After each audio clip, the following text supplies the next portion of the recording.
Nuevamente, un saludo para todos ustedes. En la sesión anterior hablamos sobre las ONGs y su relación con los derechos humanos. Hoy nos toca resolver otro capítulo muy importante sobre las garantías internacionales no institucionales o excepciones de los derechos humanos. Se trata de la desobediencia civil. Al igual que las ONGs, vamos a hacerlo de una forma sistémica, muy organizada. Empezaremos con su historia y casos relevantes en la historia, las características de la desobediencia civil y quiénes son considerados desobedientes civiles. ¿Cómo se acomoda la desobediencia civil dentro de los sistemas políticos? ¿Qué entendemos por desobediencia civil? Vamos a examinar también a la desobediencia civil como un acto político y social, su relación con la política y finalmente el papel de la desobediencia civil en la sociedad, nuestra sociedad. La desobediencia civil ha existido desde el momento en que el hombre ha creado una sociedad, desde que se estableció las leyes y se elaboró un ordenamiento jurídico. Siempre ha existido.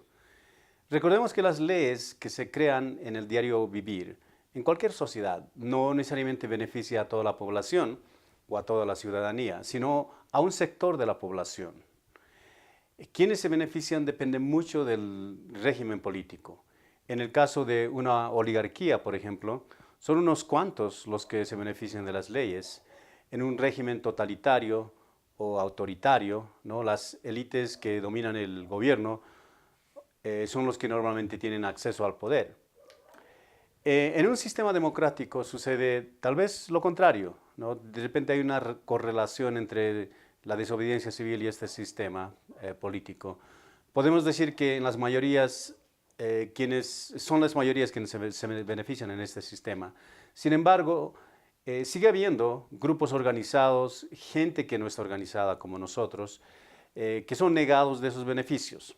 Entonces, son precisamente esa gente que no está incluida dentro de los que se benefician, los que proponen cambios en el sistema político y en la sociedad a través de diversos mecanismos.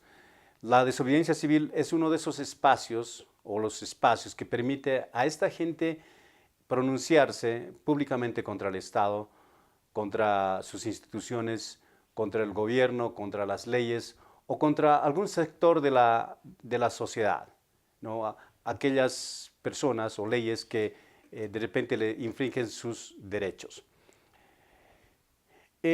Ahora estudiaremos un tanto de la historia de la desobediencia civil porque considero que es sumamente importante. Si observamos la historia de la humanidad, nos daremos cuenta que una persona o un grupo de personas a menudo se ha pronunciado en contra del status quo, del sistema de gobierno o del sistema social o del sistema económico. Puede ser que simplemente este grupo de personas no ha obedecido las leyes, las políticas del gobierno o las decisiones del líder político, debido a que violan sus derechos o los derechos de su grupo o de cualquier tipo de derecho de su gente. Históricamente, mejor dicho, académicamente, el filósofo Sócrates es considerado el padre de las ciencias políticas. Eso yo creo que muy pocos especialmente en el ámbito académico, van a negar, ¿no? Es considerado como el padre de la ciencia política. Sócrates también fue uno de los grandes forjadores de la desobediencia civil, tal vez el primero de su clase. Este es un título que muy pocos lo saben, pero muchos de nosotros estamos enterados de que Sócrates murió, ¿no? Por defender sus ideales políticos, por defender las libertades individuales y civiles. Lo mismo podemos decir de Jesucristo, ¿no? Que es una historia aparte de la religión, que murió por sus creencias ideológicas. Gandhi es otra persona muy conocida, Martin Luther King de Estados Unidos, y otras personas que desobedecieron al sistema, a sus leyes, a la sociedad, por algún argumento que es sumamente importante para sus vidas o para su propia gente. Nos remitiremos ahora un poco a lo que es Sócrates, debido a que es una de las personas importantes, por lo menos a inicios de este proceso de la desobediencia civil. Sócrates tuvo, o la desobediencia civil de Sócrates tuvo lugar después de la guerra del Peloponeso, 400 años más o menos 400 años antes de Cristo. Fue alrededor de 30 años de guerra entre Atenas y Esparta. Y yo creo que todos tenemos conocimiento de este hecho, por lo menos a través de las películas de Hollywood, ¿no? de Aquiles y de, ¿no? de las novelas de Homero. Sócrates vivió la época de oro de Atenas, todos sabemos, como también vivió esa época tumultuosa. En esa época de oro, la democracia, ¿no? Era parte de la sociedad de Atenas. Pericles era su rey o su emperador. Pero también, después de terminada la guerra, ¿no? Una vez que se firma el Tratado de Paz de Nicea, el que paga los platos rotos es justamente gente como Sócrates, ¿no? Los atenienses sucumbieron al sistema político de los espartanos y la sociedad cambió, su sistema político de alguna manera cambió también. Los nuevos gobernantes de Atenas, apoyados por los jefes de Esparta, exigieron a Sócrates y a otra gente, otros filósofos y líderes políticos originarios de Atenas, que dejaran de predicar esas creencias políticas que les había distinguido en ese periodo. Sócrates nunca abandonó sus ideales políticos, a pesar de la presión que ejercían esos nuevos gobernantes de Atenas. De manera que la gente ordenó, o los nuevos gobernantes ordenaron un proceso jurídico en su contra. Lo acusaron de desacato a la ley, lo incriminaron por desobedecer los nuevos mandatos del gobierno. También dijeron que sus ideas están en contra de las creencias de los dioses ancestrales de los griegos. Su enseñanza en general, dijeron, corrompe a los jóvenes atenienses. Entonces, después de un largo proceso jurídico, los jueces, ¿no? que pertenecían a este nuevo régimen, determinaron la pena de muerte para Sócrates. Lo condenaron a beber cicuta, ¿no? Una bebida o un brebaje mortal que se utilizaba en esos tiempos para hacer cumplir la pena capital. En este sentido, Sócrates fue un desobediente civil por diríamos, una buena causa, ¿no? Por defender sus ideales, por defender sus libertades individuales. Se opuso a unas leyes que eran injustas a su clase intelectual.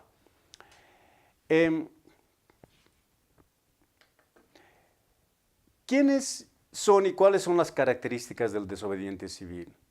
Los desobedientes civiles son personas que tienen la facultad de darse cuenta de las formas opresivas de la ley, de las injusticias del sistema político, de los abusos de nuestros líderes o de las inequidades de la propia gente que toma parte en nuestro sistema. Estos desobedientes civiles son individuos conscientes, sociales, políticamente. En otras palabras, son, diríamos en términos coloquiales, la crema innata de nuestra sociedad. Son ellos los que nos ayudan a través de la desobediencia civil a formar sociedades más justas, ¿no? Más incluyentes y con menores prejuicios y discriminaciones. Así, en su forma práctica, diríamos, la desobediencia civil siempre ha existido, ¿no? Esto lo estoy manteniendo desde un principio.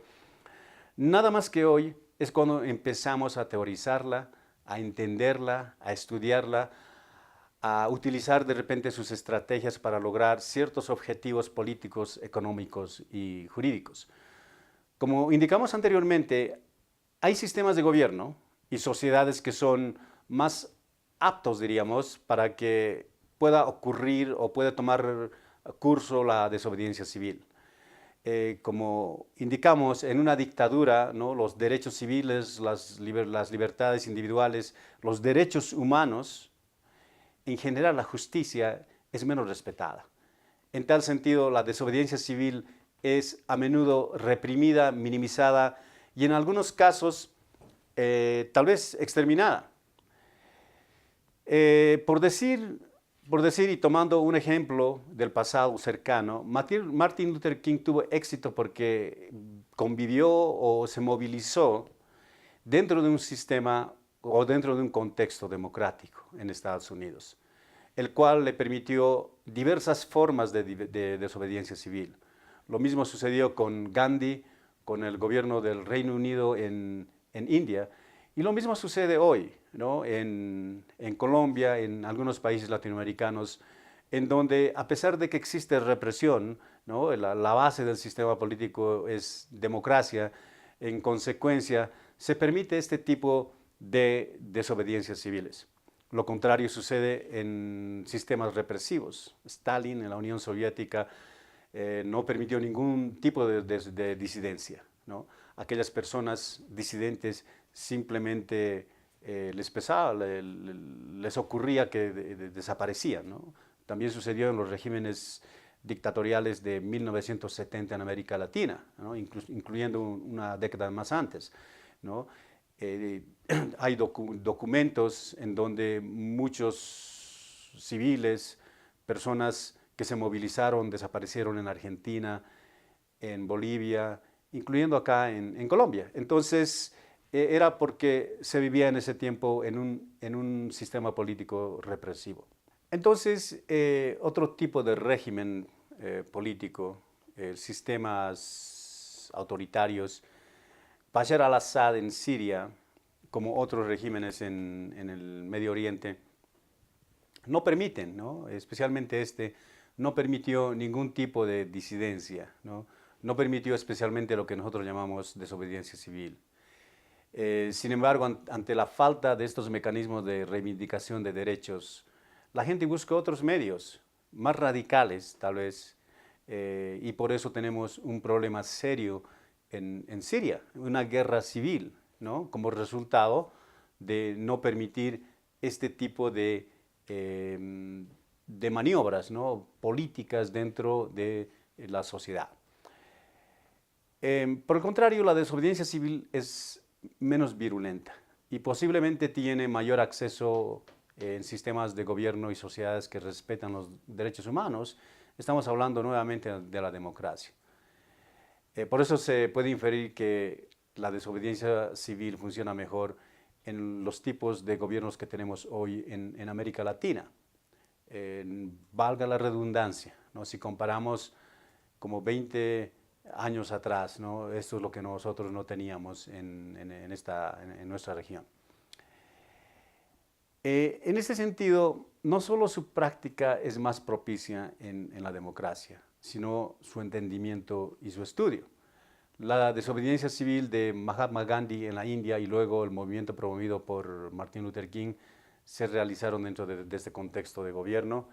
Estos dos movimientos civiles fueron la esencia del estudio de la desobediencia civil para los intelectuales norteamericanos y europeos. Por eso la mayoría de libros, ¿no? de estos temas sobre desobediencia civil normalmente están asociados con Estados Unidos. Bueno, digo normalmente, no totalmente. ¿Cómo surgió la desobediencia civil como concepto? ¿No? A pesar de que nosotros estamos manifestando de que siempre existió, pero cómo es que se desarrolla como término, como teoría, como concepto, como estrategia política dentro de una sociedad. Muchos creen que el término de desobediencia civil inició en 1849, algo reciente. Sabemos que no, bueno, por lo menos teóricamente. Se cree que surgió con Henry David Thoreau. Después de todo, su obra más importante lleva el título de Desobediencia Civil. Sin embargo, este título no fue utilizado inicialmente por Thoreau, sino por uno de sus editores. Thoreau presentó una conferencia en el Liceo de Concord, Estados Unidos, en enero de 1849, con el título de Derechos y deberes del individuo en su relación con el Estado. El tema de su exposición fue una experiencia suya, breve, en la cárcel de Estados Unidos. No estuvo mucho tiempo, no quiero hacer pensar de que él estuvo unos años, ¿no? como Mandela, por ejemplo. No, apenas unos cuantos días. Pero esa experiencia le ayudó a desarrollar una estrategia política, ¿no? O por lo menos a teorizar esto de la desobediencia civil. A Thoreau lo apresaron por negarse a pagar los impuestos. Después, ¿no? En su estadía en la cárcel, escribió que no estaba de acuerdo con la esclavitud de Estados Unidos y tampoco compartía la idea de que el gobierno o su gobierno tenía tendencias expansionistas, que estaba utilizando la guerra de México para expandir su territorio. En mayo de 1849, la revista Aesthetic Paper publicó el escrito de Thoreau con el título de Resistencia al gobierno civil. El mismo artículo. A 4 años de su muerte, en 1866, el mismo escrito apareció con un título diferente, el que conocemos hoy, Desobediencia Civil. Esta fue la idea de uno de sus editores, ¿no?, de cambiarle el nombre al título original, y hoy, ¿no?, debido a este editor, ¿no?, podemos decir de que es el libro clásico en torno a este tema. ¿Qué entendemos por desobediencia civil? La desobediencia es un término opuesto a la obediencia, ¿sí? Por obediencia entendemos como el cumplimiento voluntario de una conducta, mientras que la desobediencia es su incumplimiento.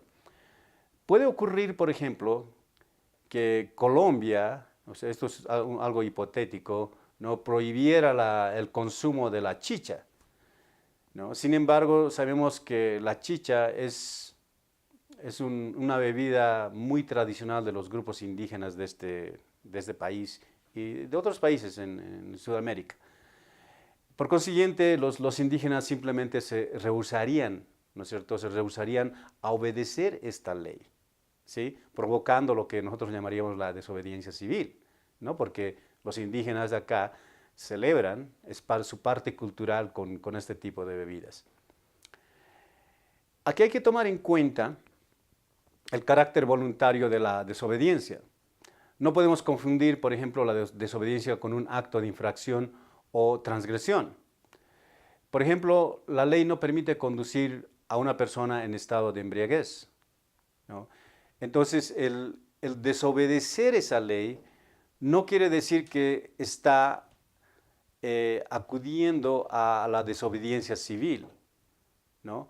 Acá más bien lo que está haciendo esa persona está creando una infracción, ¿no?, a los códigos de buen conductor y contra la sociedad. Entonces nosotros tenemos que entender, ¿no?, cuándo utilizamos la desobediencia civil y en qué forma. Estos son los 2 ejemplos más o menos que nos pueden ayudar a identificar de lo uno y lo otro. Ahora bien, el término civil, ¿no?, desobediencia ya la analizamos. El término civil es un poco más complicado. Tiene varios significados y cambia según el contexto en que se habla. María José Falcón y Tela, un español, nos menciona algunos significados de lo civil. 1. Lo civil está relacionado con el ciudadano. 2. Es una palabra que se contrapone a lo militar. 3. Es una palabra contrario a lo incivil o incivilizado y también opuesto a lo criminal, al delito. 4. Es una palabra que hace una diferencia entre lo público y lo privado. En tal sentido, la desobediencia civil se desenvuelve dentro del ámbito público. 5. Lo civil analíticamente se contrapone a lo natural, ¿no? Esto en términos hobbesianos.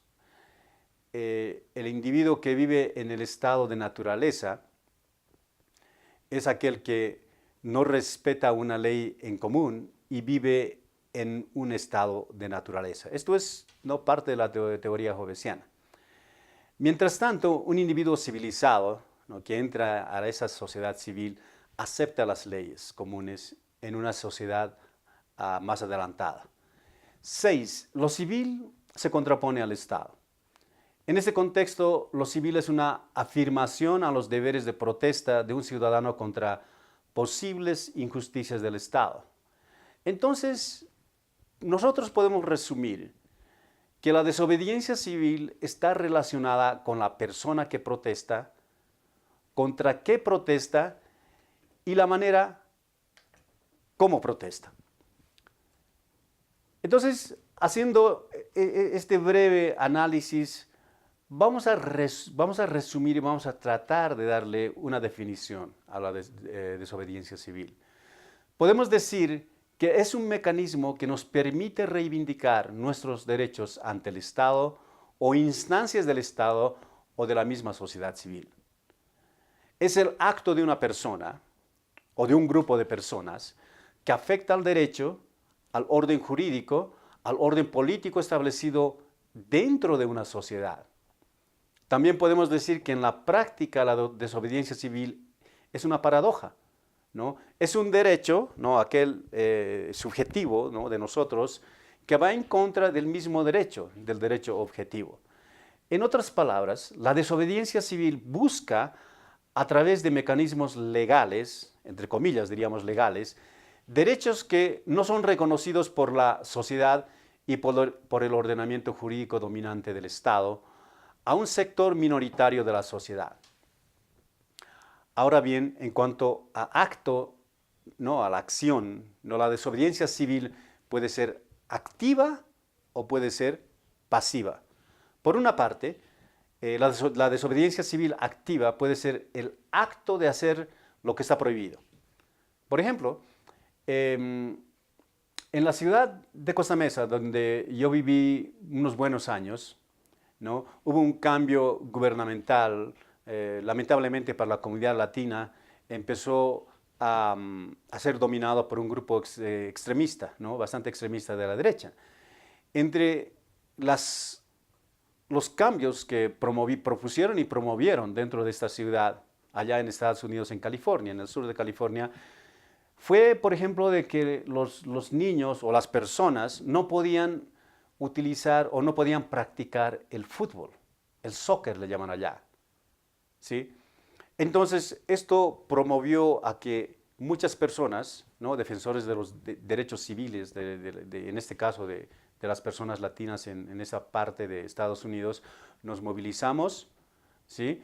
Hicimos caso omiso de esta ordenanza municipal y a través de la desobediencia civil activa tratamos de crear justicia para la gente latina en este país y en esta parte de Estados Unidos. Otro ejemplo en este sentido sería el de Martin Luther King. Todos sabemos que él se movilizó en contra de un proceso larguísimo de segregación racial en Estados Unidos. Pero fue un momento histórico o una razón, diríamos, la que provocó, ¿no? de que Martin Luther King liderara a toda la congregación afroamericana, ¿no? en Estados Unidos para que ellos puedan movilizarse y desobedecer activamente a las leyes segregacionistas de Estados Unidos. Ellos se negaron a hacer utilidad de los buses en el estado de Alabama. Por otra parte, la desobediencia civil pasiva sucede cuando se deja de hacer lo que se considera una norma social. Por ejemplo, nos encanta el fútbol a muchas personas en Colombia, ¿no? Entonces, puede ser que una persona se negara a participar, ¿no? del fútbol, ¿no? de participar, de ir al estadio, simplemente por la creencia de que el fútbol para esta persona, de repente, diríamos como que, estoy tratando de extender esa palabra, viola, ¿no? los derechos de un sector de la sociedad, en este caso de las mujeres. Entonces,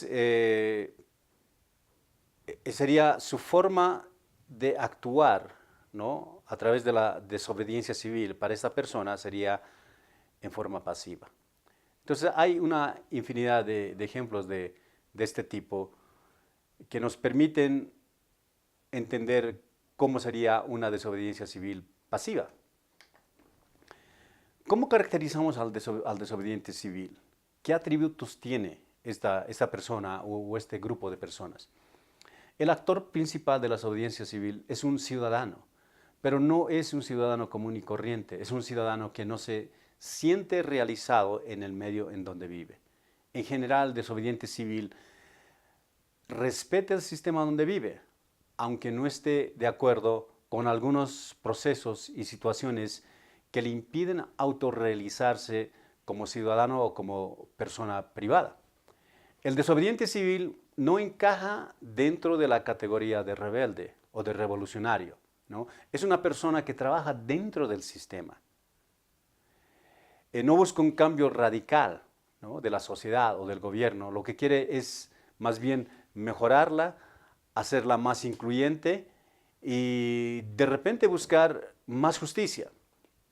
Para entender mejor, vamos a dividir a los ciudadanos en su manera de actuar dentro de la sociedad, ¿no? Eso para entender cómo es que caracterizamos al desobediente civil. Wilson McWilliams distingue tres clases de ciudadanos. Primero, una categoría de buen ciudadano, ¿no?, al cual considera que es una persona consciente, conocedora de los problemas de la sociedad, de la injusticia política y el favoritismo de las leyes hacia ciertos grupos. Es una persona que valora a la democracia. Segundo, el ciudadano ordinario. Es una persona menos interesada y menos informada, diríamos, sobre la vida política. Tiene un cierto grado de conciencia política y social, pero no es lo más importante de su vida. Valora la democracia, pero no es un miembro activo de este sistema político.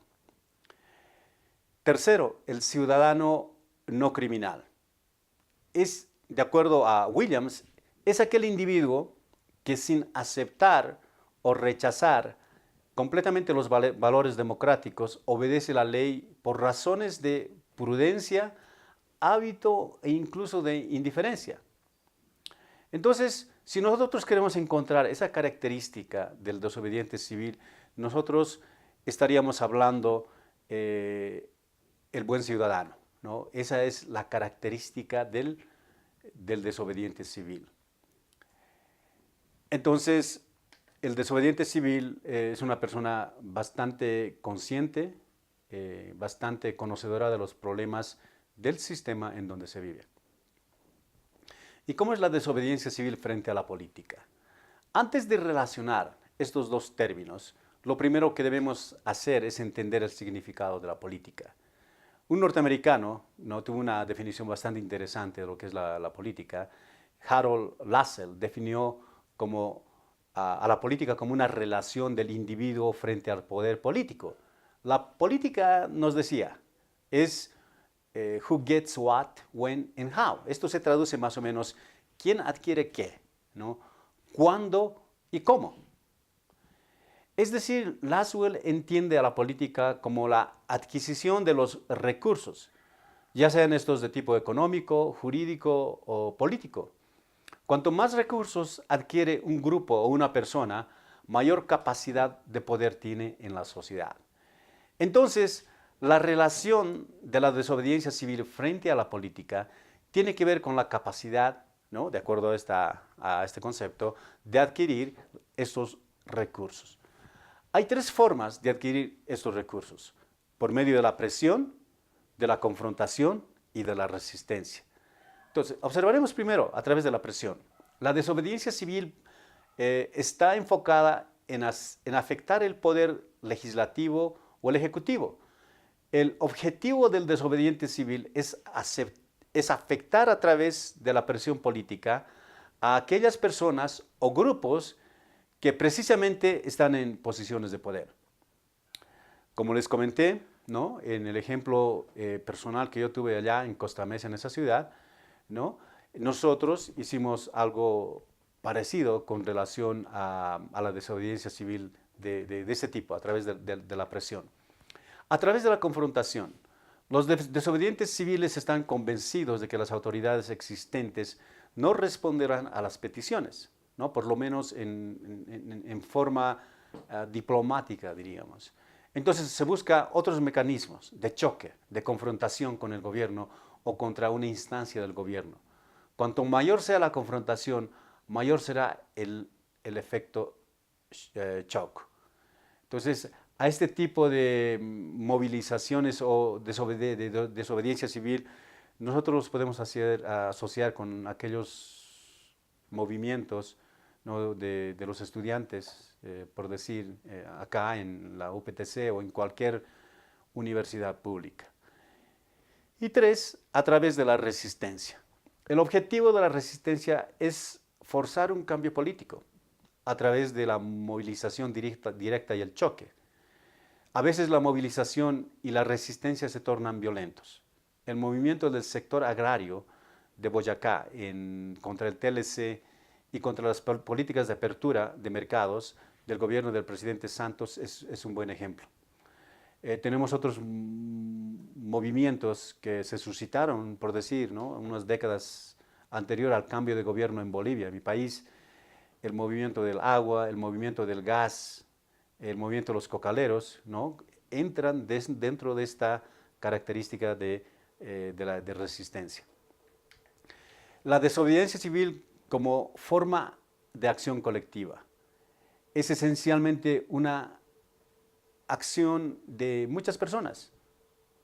A pesar de que los objetivos y la acción es llevada a cabo por una persona, ¿no? Como en el caso de Martin Luther King, en el fondo, o especialmente diríamos más bien de Gandhi, ¿no? Que pareciera ser el único que está haciendo este tipo de desobediencia, ¿no? En el fondo es el trabajo de una colectividad. Gandhi dispuso entrar en una huelga de hambre por una causa colectiva, no era por una causa personal. Él sabía que había ciertas injusticias que se cometían dentro de su sociedad contra su propia gente. En tal sentido, una persona puede protestar por un derecho que no es precisamente el suyo, o puede ser el suyo también, o puede ser de otras personas, o de otro tipo de sujetos, ¿no? Que no tienen la capacidad de protestar, como los niños, los animales, el medio ambiente que está de moda hoy. Por consiguiente, la desobediencia civil surge a partir de la motivación de un individuo que se concientiza y se da cuenta de ciertas injusticias que se cometen dentro de la sociedad, ¿no?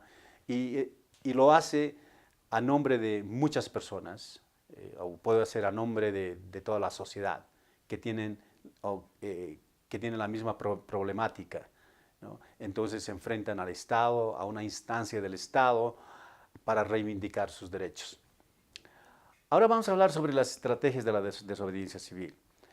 Pueden ser pacíficas, violentas, persuasivas y coercitivas. La estrategia pacífica es una estrategia, el modo de apelación es el discurso, ¿no? La protesta generalmente no son violentas. Nuevamente podemos hablar del discurso de Gandhi, ¿no? De Martin Luther King. Sin embargo, la vía pacífica no necesariamente quiere decir que la desobediencia civil es no violenta, ¿no? Puede existir repercusiones secundarias que los mismos actores no tienen capacidad de controlar, ¿no? Pueden ser violentas, son repercusiones, diríamos, secundarias. Después tenemos la estrategia violenta. La violencia debe ser como en la legítima defensa, ¿no? Proporcional a la justicia que se quiere evitar.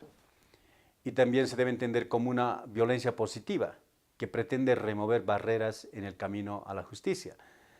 Y yo creo que un ejemplo de este tipo sería la movilización de Malcolm X en Estados Unidos, ¿no? En la década de 1960, cuando en ese mismo periodo y por las mismas situaciones y objetivos, se movilizaron Martin Luther King y Malcolm X. Malcolm X prefirió la violencia, ¿no? Por lo menos incluyó dentro de su movilización la violencia. Él decía, nos defenderemos con todos los medios necesarios, incluyendo con la fuerza. Y después tenemos la estrategia persuasiva. La desobediencia civil persuasiva emplea las amenazas para alcanzar las metas, pretende convencer a la comunidad o al gobierno que cambie su conducta por medios de mecanismos estrictamente pacíficos a través del diálogo. La estrategia coercitiva.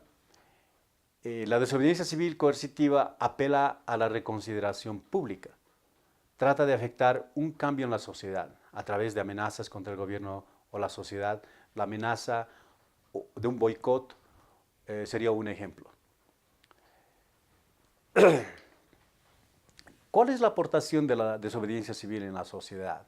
¿No? Pareciera que tal vez muchas personas piensan que es negativo, pero hay unas aportaciones sumamente importantes, ¿no? Primero, en el plano de los valores. Por una parte, la desobediencia civil, en este sentido, tiene fines simbólicos, como las madres de los hijos desaparecidos, de sus hijos desaparecidos en Argentina, ¿no? que se vistieron de blanco, ¿no? Algo simbólico para protestar contra el gobierno o contra la impunidad, ¿no? de ese tipo de gobiernos. También, por otra parte, tenemos fines educativos, ¿no? dentro del plano de los valores. La desobediencia civil, en este sentido, aparte de afectar al gobierno o al poder, trata de educar, ¿no? Hacer comprender más a la gente sobre los problemas, sobre las violaciones o la injusticia, o tal vez las virtudes del mismo sistema. Después estamos hablando, en segundo término, en el plano de las normas. Puede tener fines innovadores. Una vez alcanzadas las metas, los objetivos de la acción de la desobediencia civil se convierten en mecanismos de cambio positivo. Acá podemos mencionar el movimiento de las mujeres en Estados Unidos, ¿sí? Del feminismo, ¿no? Allá en la década de los 50, 60 hasta 70, que incluso no simplemente se logró que muchas personas, ¿no? mujeres, entraran dentro del gobierno y posiciones de poder, sino que crearon un lenguaje propio de defensa de las mujeres, como el caso del concepto de acoso sexual. Finalmente, como en el plano de los hechos, como fines estabilizadores. Ya dijimos varias veces que la desobediencia civil funciona mejor en los regímenes democráticos. Hagamos de cuenta que la democracia es como una olla de presión, donde existe una variedad de sujetos, grupos de presión, ¿no? Tenemos partidos políticos y todos quieren reivindicar sus derechos, por lo menos aquellas personas que no se sienten que toman parte o no se sienten que son beneficiados de estos derechos. Una acción de desobediencia civil es como una válvula de escape dentro de la democracia, el cual le permite al sistema aliviar todo ese estrés acumulado durante mucho tiempo. Este tipo de acciones no permite la configuración de movimientos radicales, revolucionarios, sino cambios y mejoramientos en el sistema. La desobediencia civil, en este sentido, funciona como una vacuna, ¿no? que previene anomalías fatales dentro de la sociedad. Bueno, eso es todo. Nuevamente quiero agradecerles por la atención prestada. Muchas gracias. Hasta luego.